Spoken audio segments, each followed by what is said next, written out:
নমস্কার, হ্যাপি ওর স্মৃতিশিধার আরেকটি মিনি ব্লগের সবাইকে স্বাগত। আশা করি সবাই খুব ভালো আছো, আমিও খুব ভালো আছি।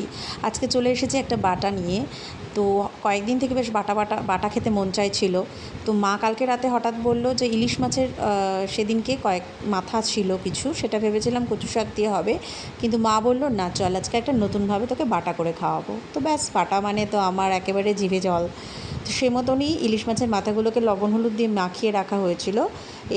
এবারে কড়াইতে তেল গরম করে মাথাগুলোকে পুরো কড়মড়া করে ভেজে নেওয়া হবে।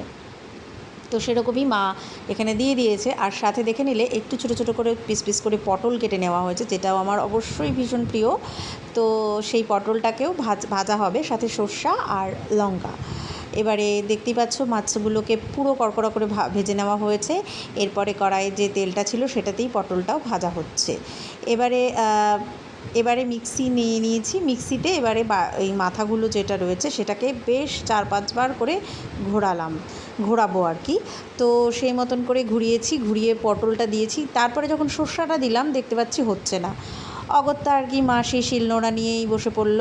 সেই মা আবার শিলনোড়া নিয়ে বসে এবার ভালো করে, যতই বলুন বাটাবাটি কি আর ওই মিক্সিতে টেস্ট হয়? হয় না, সে শিলনোড়ারই টেস্ট বেশি ভালো। সেই সর্ষাটা দিয়ে আবার ভালো করে বেটে ওপরে নামিয়ে নিয়ে একটু সর্ষের তেল ছিটিয়ে দেওয়া হয়েছে। গরম গরম ভাতের লোভ কি সকাল সকাল ছাড়া যায়? এই বাটার লোভ। তো বাটা দিয়ে সকাল সকাল দারুণ খেলাম আজকে। বাটাটা অসম্ভব ভালো হয়েছে। তো সবার কেমন লাগলো রেসিপিটা এবং কে কে খেয়েছো জানাবে।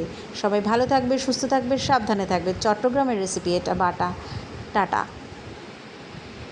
অবশ্যই জানাবে কিন্তু ভুলবে না, আর লাইক কমেন্ট শেয়ার করে দেবে।